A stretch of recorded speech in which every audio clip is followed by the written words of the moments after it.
So today is episode 8.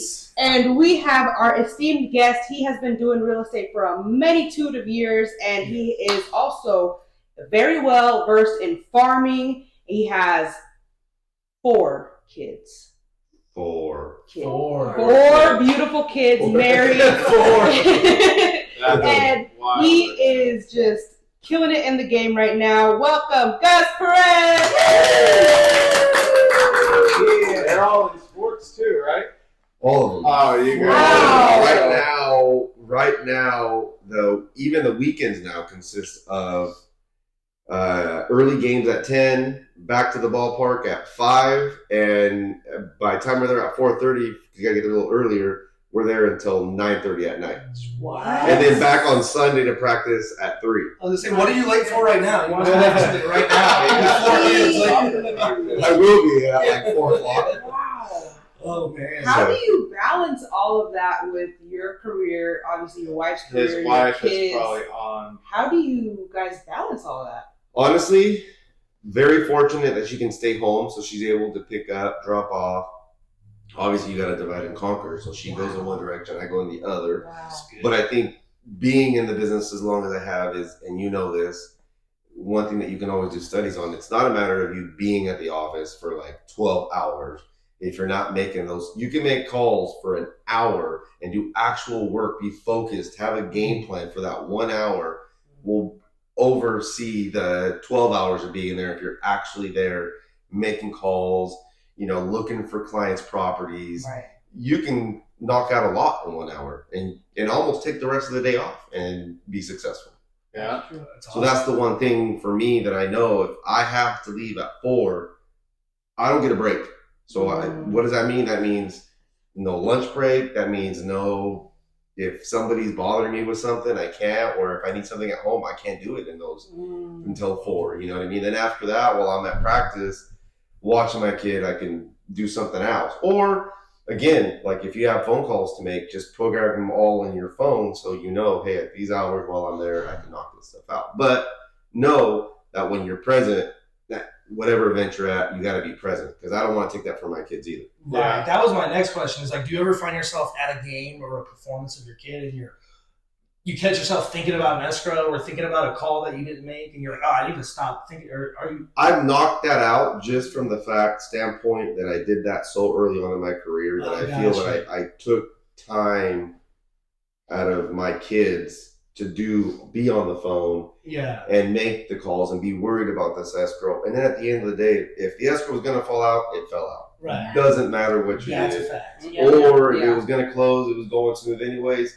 Things can just float. And then I'm fortunate enough, and I don't know about you guys, but my TC takes over a lot of my files. Shout out to Francis for us. Should be taking Melissa. TCs are the best. I drive mine crazy. So Well, it's all right. She gets a little bit of the realtor then. Yeah. So, Gus, tell us about what you did out of high school, what you did before real estate, and then what led you into taking this career path. So, senior year of high school, my dad bought a flip and said, you're going to manage it all. We'll split the profits, but you got to do it all. And I'm like, wow, I had never done anything like that. So it was, I guess, 17, going to be 18. And he said, take care of it. It had fire damage. So I had a couple hurdles to jump to do it. This was before the whole tax law came in, where you had to keep your primary or any residence for that fact and not get taxed on it. Gotcha. So did that senior year. I remember that's when cell phones were coming in, and Pac Bell was your first initial cell phone company, right, for cell phones. Oh my goodness. And they only gave you like 250 minutes to be on the phone, I remember. So I was, which actually they should bring that back, because I was not on the phone like playing around with friends. I was like only calling contractors, just doing business. You know what? We should bring that back. That was a different ball game, and you That's just realized our bills would be ridiculous. How long did that flip take you? And you know what's funny? It only took like 4 months. Wow. That's pretty good. Which it was actually somehow, and literally somehow, it happened to close the day before I graduated. Oh my goodness. So it was awesome. I got a That fat is check. so I think cool. Yeah. we made, I want to say it was like 80 grand. So we Ooh, split it. So wow. each one of us got 40. That's not bad. Turned that in and bought a triplex in Merced on 10th Street. You and your dad? Myself, that way. Oh, Because that was 40 grand. And You I took think your I 40, only- you're like, I'm doing my own. Yeah, no, You that- started that. So then my dad Really? took his 40 and, you know, did whatever he wanted. Oh my gosh. So he didn't have, it was pretty sweet for him too, you know? Wow. Yeah. So turned that in, bought that triplex. That was, again, 8th grade. That was, 8th Yeah. grade? That's earlier. no, I'm sorry. I was like, wait, what? No. Graduated senior. 18. I'm sorry. Yeah. Yeah, I was 18. Anyway, so I started managing at the same time because I wanted to keep it. I didn't want to flip those. Okay, so you're just That was a nightmare. thinking income as a property manager now. That Sweet was, deal, right? That is Awesome. crazy. At 18 to have a triplex. Whoa. Yeah. that was. Knocking on 50-year-old dudes' doors asking them for rent. Oh, they do. They do. They're like, oh, this guy's 18. They started like, oh man, that was. Oh that my was probably gosh. the craziest experience ever. Like the one lady, she was Section 8 when I bought them. So I'm like, oh, they told me like Section 8's cool. You're just gonna get the check, okay? I bought them, and I'm like 2 months into it, and I'm like, well, I'm not getting a check. So I call Section 8. I remember, and I'm like, hey, where's the check at? And they're like, well, we're mailing it to you. Where are you mailing it to? And they gave me some like Nebraska address. Like, no, I live in California. Oh my god. They're like, well, you need to figure it out. We're sending it to the owner. And I'm like, what? I'm like, well, what's my options? They're like, you need a victor because then she wasn't paying her portion of the whatever percentage they got to pay, right? So long story short, I start the eviction process. She doesn't pay it, so that process, whatever cost me, she meets us there with the sheriffs, takes mattresses, takes some clothes, and leaves. She probably hadn't even been staying in the house throughout the eviction process. The fridge was full of rotten food. I couldn't pay anybody to do it. I had to do it myself. That was back in the day, so I ended up doing it. In the meantime, as I'm cleaning it, we find a purse. In the purse, it's the same picture, different names in different states. Stop. It was a license. They were all licenses to these places. She was getting the Section 8. No way. She was getting it. She got all your sections. She was getting it, yeah, because there was a Nebraska. She was getting paid. So remember, different name, same picture, That's different like state. Pink Identify. Panther type stuff. I was so young at the time, I never thought about like reporting her. I was just like, well, I guess it's trash. And I was like, she got me. You know, I was just like, damn, she got me. You could have assisted in like probably National Feud. Yeah. I'd probably be like on Dateline or something. Yeah, it's What did crazy. you end up doing with the triplex? You sold it? Still have it? No, I sold it because then the lady next door, she found out she wasn't paying. She decided not to pay. Did the eviction there. It just became costly. Yeah. And they were on 10th Street, which is, as a matter of fact, they came up for sale like 2 months ago. No way. No, percent. Oh, So you get off. I remember got off Martin Luther King, yeah. which is already a bad area, and Yeah, then 10th Street, right by the fairgrounds over there. yeah. Then I rented it to some Hispanic guys, and I was like, oh, they're cool. They work construction. Well, they knew there was a Merced. Now they live in Turlock, and I just go pick up rent. So one of the ladies that ended up moving into the ones that the other ladies had moved out and said, hey, you know, there's more guys staying there than you think. I'm like, what? I was too young at the time to think, like, these guys wouldn't do this to me. Well, then I just said one day off work, I was working for my dad at the time in farming. And I said, I'm just going to go check on these guys, see if it's true. Oh, lo and behold, there was like 10 guys living in this place. Oh my god. So they were just completely demolishing the apartment. I was like, you know what? This is it. I'm done here. So I ended up selling them. I made, I think it was like 120 grand. What is that? What was the purchase price on that back then? For a triplex? I paid like 80. Wow. Dang. That would be 80 worth something. like $1 million What now. year was that? No. Not Merced. Because of the Oh, location. I was thinking Turlock, Yeah, location-wise. Well, actually, that triplex that came up here in Turlock?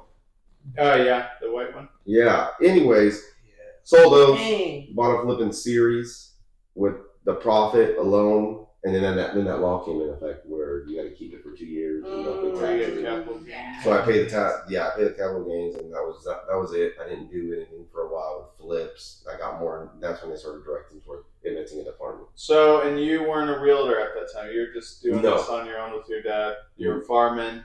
My brother-in-law was the realtor for us, Okay. Okay. Victor. Okay.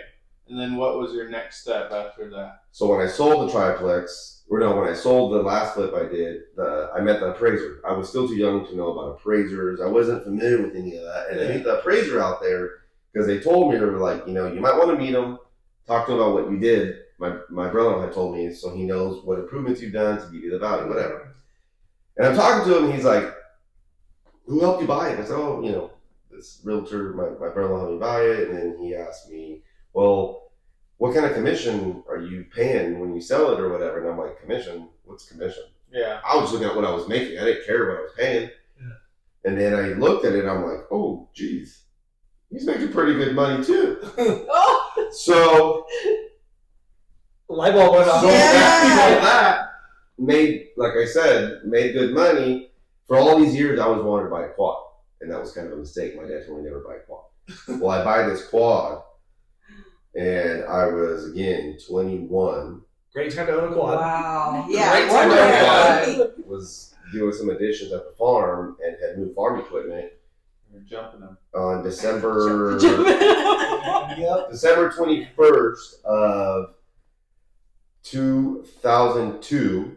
I'm out there, and my dad told my little brother, he goes, go tell Gus to slow down. He's going too fast. I didn't have a helmet.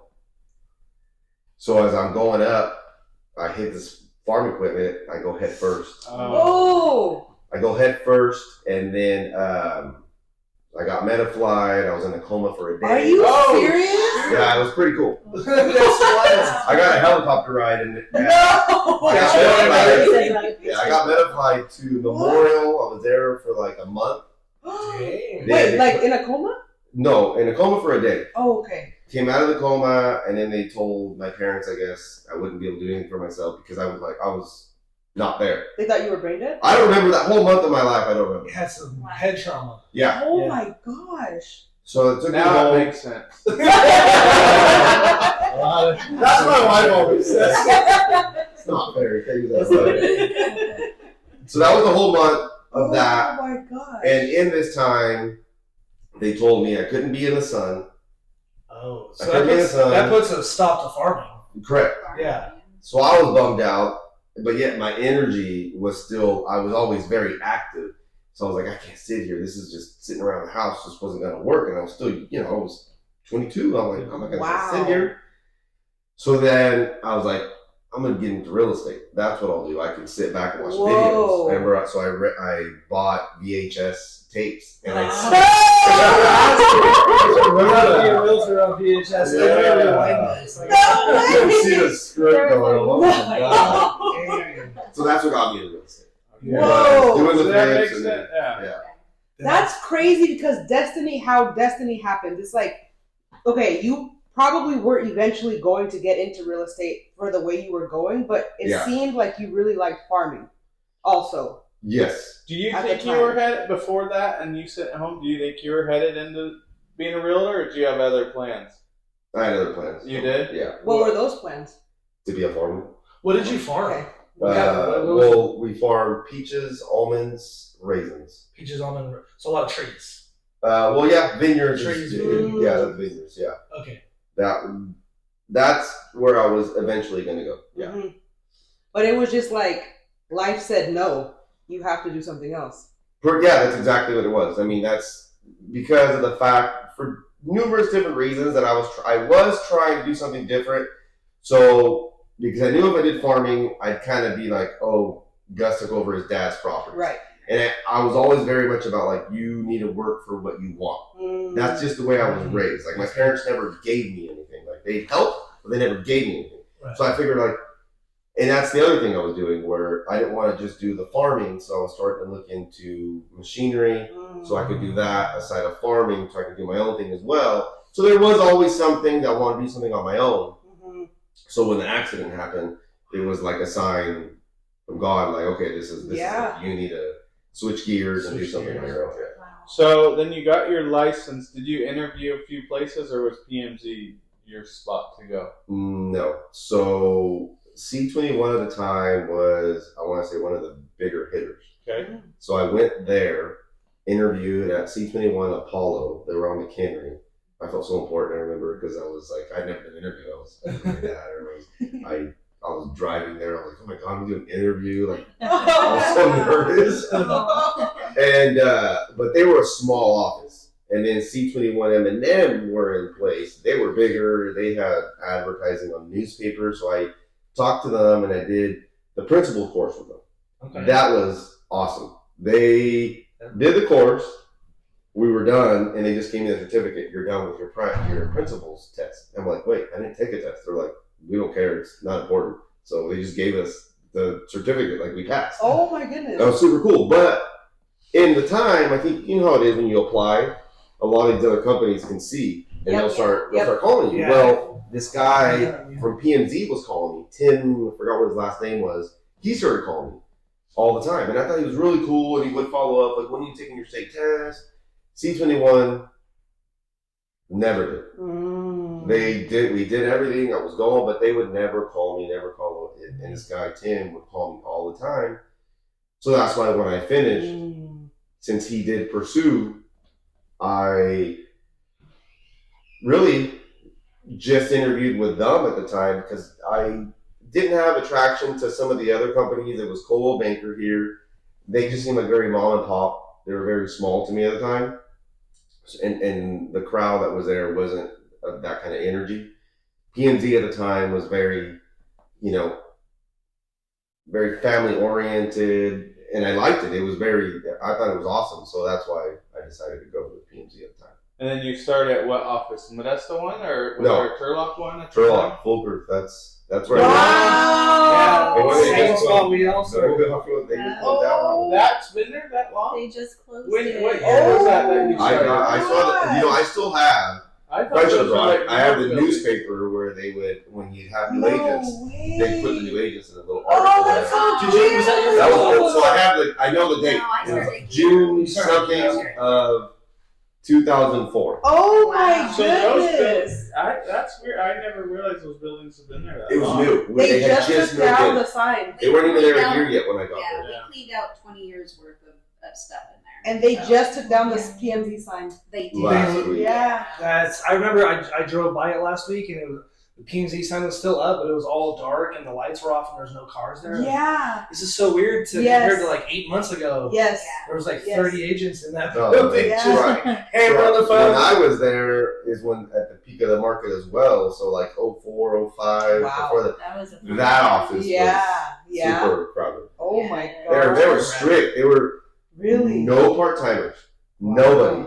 Wow. And if they found out you were a part timer, I remember the manager, her name was Barbara. She would get boxes, like moving boxes. Oh. She found out this guy, he had kids, and the market was slowing down. She's like, no kids, man. Yeah, You he can't have he wasn't kids. going to the office meetings, and they were pretty strict about office meetings. You needed to be present. Well, he didn't go, and she got a box, put all the stuff in it. He came in one day like he's going to work, and she goes, "Nope, you need to get your stuff." So did those cubicles and offices all used to be full, or was it always a lot slimmer in there? Like, because when I first got there, no one was in those cubicles other than Mary Pyro and us, really. In the peak of the market, yeah, everything was jam packed. Yeah. It was Wow. That's why they were kicking agents out, just because they wanted more space for the Whoa. next one. That's great. Like you can't necessarily be fired by your office manager, but you can be kicked out of the office as a realtor. That's wild. No, they fired him because there was no part timers at PNZ. So they could kick him out of the brokerage, right? But Yeah. They can't take his license. No, yeah. That's what I mean. Like, you can't. The only person who could fire you for being a realtor is the DRE. Correct. Yeah. Yeah. And then, But they can kick you out of the office, kick you out of the brokerage, and now it's like, Yeah, good luck. they Oh, can kick you out of the And brokerage. then we came along and ruined that office for everyone there. I'm sure we annoyed for me. everyone. Yeah. It's funny because I heard about all these people who would be there, and then with the team, like all the offices were empty. People started working from home. No like, one wanted it. We were loud, noisy. Yeah. Right. Just, You guys weren't loud noisy. The lady that would come see you guys from wherever, what was her name? The Georgia lady? Yeah. She would only come once in a while. I know, but she was the only one that I was like, she would come in like she owned the office. Yeah. Like, go to the front. I'm Yeah. like, who is this lady? I didn't even know her name. I'm like, we don't even get an introduction. I don't remember her. I don't think she was there when I was there. She was I don't think she the ever partner of. She would come every RBP. now and then, yeah. RBP apartment. But yeah, there was. Oh gosh. It was me and. Was I before you or after you? No, we came about the same time. Same time. So me and Steph. There was only a few other people on our team. You were there a little before. A little Yeah. before Steph.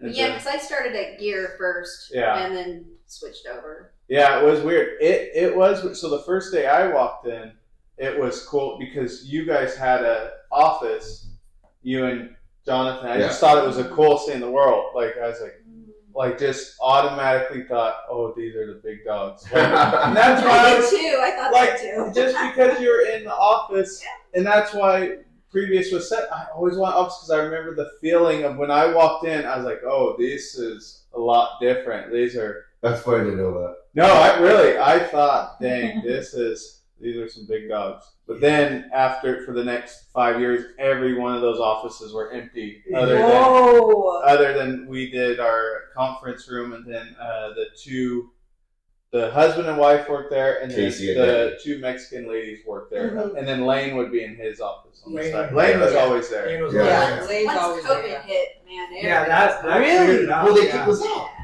Really? That's right. Yeah, I remember Oh. our fabulous manager at the time Oh. said, hey, Oh. COVID's here. You're out. I'm like, They kicked us out for about a month, and What? then Seth's team, Seth Yes. was like, "No, we're Yeah. going back. We're going back." over. Yeah. That must have been right when I joined, like 2021 is when I came. I think that's when I had partnered up with REMAX is when that Wow, really? So yeah, because I was already in Whoa. transition. I remember I went to R4 and I went to R4 and I hadn't joined yet. I was just Oh, going to see shoot. what the whole thing was all about. Well, And let me tell you, Yeah, you're just like, I did it. I'm in, I'm bro. not gonna lie, in the 17 years I was there, 17. I don't think I ever interviewed anywhere else at the time. Wow. For me, it was very much stay focused, do your job, Right, and you're yeah. going to do great. Don't worry about Yeah. who's going to offer you more. Yeah. That's no stability to you or your business. So it's kind of like who's going to take care of you the best. Yeah. Right. When And- you go ahead. No, go ahead. When you were leaving PMZ, did you interview other people than REMAX, or you knew that was? Do you want to be honest with you? You know how like we always talk about like where you always want to be. Mhm. The weirdest thing, I always wanted to be at REMAX, but Really? because let me tell you what, my brother-in-law, when he'd helped me do it, he was REMAX. Got it. And I would see There's the a lead. I would see the Yes. culture of agents there. They Yeah. were all coffee at the time, and it wasn't executive. It was REMAX of Modesto. Okay. So the culture of agents that was there and what they could do, because I'd already see like, man, it seems a lot bigger, you know, and that was just kind of my always end goal. And again, if we go back to like, I went to a Kings game, I think it was. Mhm. Anyway, a Warriors game, and there was the REMAX. It's all over. Like the little balloon was in Oh the my stadium. goodness. And it was right before I was going to join. So I'm like, you go back to a picture and you're Oh. like, and I remember taking a picture of that. No You're like, dude, look how way. big these guys are. They're like everywhere. This is pretty cool. And then all of a sudden, You were comes there. in. Yeah. So you didn't talk to Matt or Chad or anyone before that. You had an idea of REMAX. I just wanted to be part of REMAX, Yeah. yes. But I had talked to Matt. and Chad. Wow. They had already, years before, so I guess, I'm sorry, I take that back. When things started switching at PMZ, they probably knew.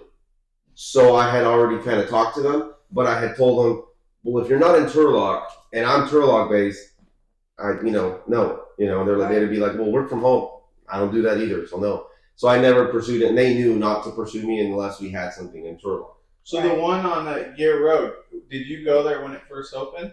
Yeah, Or was that one- we opened it. Yeah. Okay. Oh gotcha. my goodness. Yeah, it was pretty cool. Yeah. Yeah, that was Wow. cool. Yeah, we opened Yeah, it. There was that's awesome. there was no REMAX there. I remember. That was a blockbuster before. Yeah. Was it? I looked for VHS. No way. Yeah, I worked across the street. That was at a the Blockbuster. Luminol. Oh yeah, that's That was right. The Luminol right across the street. So that was a Blockbuster, and That was it. The whole thing that was was it. Blockbuster. Yeah. Oh Yeah. my The god! whole thing, The whole Blockbuster thing. is huge. Oh, Now they split it into Oh. it's half of a credit union, right? Yeah. Yes. Yep. well, the credit union used to have the whole building, Okay. and then it was too much for them. So then we took the other half, Whoa. and then recently, well, the credit union. That's why we were like in limbo. What are we doing? We'd love to stay there. Well, the credit union wasn't going in the right direction, and so they might close their portion, and we take the whole thing. Oh, cool. And then I don't know if you guys have noticed recently, they changed even their like logo and stuff. It's credit more union? cursive. Yeah, somebody else bought them out, so now they've signed their contract. Oh. So that's been our issue, is trying Got to it. find another location. Got it. Well, now- Because the old Z21 office, Yeah. I was impressed. They have cubicles, but shared cubicles. So desk on this wall, desk on that wall, and you're in a cubicle. Like in the Oh. show. You know, PMZ has. Workaholics. Yes. Have you seen that show? Yeah. Oh. Now, There's like 3 in one cubicle. Have you seen the cubicles now? We didn't. We had this cubicle. Like Yeah, we were like in here. You haven't been- You know who sent me the picture was Donnie. Donnie. He Okay. yeah, he sent me a picture because he goes, dude, look at the changes that had happened, because he hasn't been there in a while, and that's not even the real estate. That's, to me, I was like, man, that's like AT&T. It's like a call center. It was a Call center. It was a call center. That's Yeah. the way you wanted to make it. Yes. I've worked at call centers. It was a call And that center. was like the third one. Yeah. Yeah. That's funny. So I see. So the culture of it, and just, you know, you being kind of around it, but not really, you seeing your brother-in-law like doing what he was doing, and it was like, dude, I can make it doing this. And it was everywhere. So you've seen the impact it was having. And then from there, you got in. You've been doing this for how many years total now? 20. Wow. 20 years. Is your brother-in-law still doing it? So he's, all the credit goes to him for a lot of the stuff that I do Wow. and how I do it. I wouldn't take credit away from him. What's He's his the one name? that- Victor Barraza. Okay. Is he still? Yes, he does, but he's more on the investment end. He doesn't focus so much, just because he's been so successful at that. I mean, he went from nothing to now owning commercial buildings. Nice. He lives in Del Rio. He has a Oh, property. Nice. Is he your brother's or your sister's husband? Yeah. He's such a good guy, and I think that's what made him successful in anything in life. He's just very positive attitude, not volatile with his attitude, very approachable, just all around. He's the one that's, from my dad to him, about, you know, never be scared to share your success with somebody else, because they will do it. Everybody works in different manners, and it won't take from you, because if you're good, people will follow you. If you're not, people won't follow you. Yeah. So that's why for me, I'm like, if anybody ever wants to talk, how do I do stuff? I don't. It doesn't take anything, because even when people say like, "Oh, look, that client listed with somebody else," that means they didn't like me, and then, you know, I'm not worried about it. It's an abundance mindset. Yeah. That's an abundance There's enough for mindset. everyone. I Yes. do want to say, and I've talked to them before you became, about we do appreciate everything you've done for us Absolutely. since we've been here. Yeah. I just talked to Jillian and Steph, and like you have taken every call we've called. Yes. And if you didn't know the answer, you pointed us in the right direction, and that's all Not we only can ask that, for. but like enthusiastic. Yes. Well, I think Enthusiastically. We need Like, to think oh about yeah, it. let me figure that out for if you. we do it as a group, Exactly. it's very successful for all of us. Yeah. You know what I mean? And again, I go back to whatever I can do that I wasn't given when I was where I was, Yeah. and I see it. I mean, it'd be horrible to continue that path of like, you need this, and then all of a sudden you don't get it. Mhm. That's not me helping you. Now you're just here. If my job to do is to help you guys succeed, well, let's do it then. No, and you have. And I yeah, think we could I think all the appreciate kudos that. lie in the fact that, because I've had great managers, like they come in, they do the job because that's what is expected. That's of their them. job. Right, and they do it. They do a great job. Yeah. You can tell the people who come in and do it because it's who they are at their core. Mhm. That's what we notice with you. Well, I appreciate That's it. right. Yeah. Yeah. Well, I see your guys' energy. I think it's awesome. And I mean, the last thing, again, you go back to it. I know it's hard right now in general to get just good service, and that's Yeah. so you guys know that's been my reputation with my clients as well, where they know that if they call, they're going to get an answer. You know what I mean? And even if it means, hey, I'm busy right now, but I'll call you right back, they're going to get that answer. I do the best I can, right? Yeah. So why would I take that away from you guys? You guys, we're all a team, and that's how I see. Just in general, I think it's great for us to be positive and just have good energy. For me, that's the thing, the core to having a good office. We don't need to have a whole bunch of us. We just need a few of positive vibes, honestly. Small but mighty. Yes. And you do have great energy. You really do. It I really appreciate it. translates. It transfers over to all of us. It makes us feel good. So like, I feel really good about being at REMAX. Yeah. I really do. That'll help you. That'll help you guys succeed as well. So I Yeah. appreciate it, guys. No, seriously, every single call, and like when we ask you a question, you don't make it like I've never felt dumb asking you a question. Yeah. You're always positive, and it's just like, wow, I want to be just like you. And I was going to say, I know you guys were very, I wanted to come for you guys, but Gus really made it happen. Mhm. So Mhm. I am very thankful to Gus for Yeah. really No, talking thank to you. me. I do like you guys being here. I think it's great. I love seeing you guys step out of that shell that you guys, I feel you were in, Yeah. Yeah. Absolutely. is how I can put it. So to be able to do something outside of that and you guys enjoy it while you do it and actually be successful at it, because there's two avenues you can go. You can look successful Yeah. and not be it, or actually be successful. And when you're being successful, you're not worried about looking successful. Yeah. Yeah. Well, and I think REMAX has been a perfect landing spot for us because it's more of a professional, Yeah. traditional, take care of your client. Like, Mhm. I think it put us in a better spot to Yeah. be what we wanted to translate into. Before it was, traditional plus very heavy cold calling and a lot of that stuff. But Yeah. you had to put away some of the attributes to really be beneficial to your clients to make sure you have enough time to put your hours in and call in and cold calling. So this is definitely a better spot for us to grow in that aspect. And that's the other thing with REMAX too, that I give credit for, is that it is very agent based. And that's not for me to just say, it's simply act and show it when it comes to your sign has Yes. That's a huge plus. Yes. Yeah. that is, to me, that's not a matter of me interviewing somebody and me saying, hey, here's what we're going to give you, and it not really be true. Yeah. I can't lie about that. It's got your name, your number. Yeah, I've had quite a few listings already not had to pay $1 for the signs or installation or anything. It's been awesome, and my only name's been on there, which I've been able to take calls and send them to other people. And you know exactly what's coming. Like easily, they call you about this house. You're like, oh yeah, I know exactly what it is. Yeah. Exactly. Or the fact that, like you said, you're able to, now that you have a team, you can, hey, here's who gets this lead. You don't got to pay for online leads, and you know the house. Here's they called on this. Yeah. No, It does help. It's been a big difference. Well, anything else, guys? This has been a great. I just want to say thank you for coming. Yes. No, thank you guys for inviting me. Thank you that's so awesome. much. That was awesome. Literally, again, just thank you for your time, your energy, and everything that you give to this world, because you make a difference in it, Yes. and we truly appreciate it. Thank We you. appreciate it. Coming on, and that was episode 8, guys. This is Gus Perez, Gus and Perez. we just want to say thank you. A huge takeaway, a huge lesson. Wear a helmet on your quad. Oh, yes. Maybe two. Yes, maybe two. Oh, All right.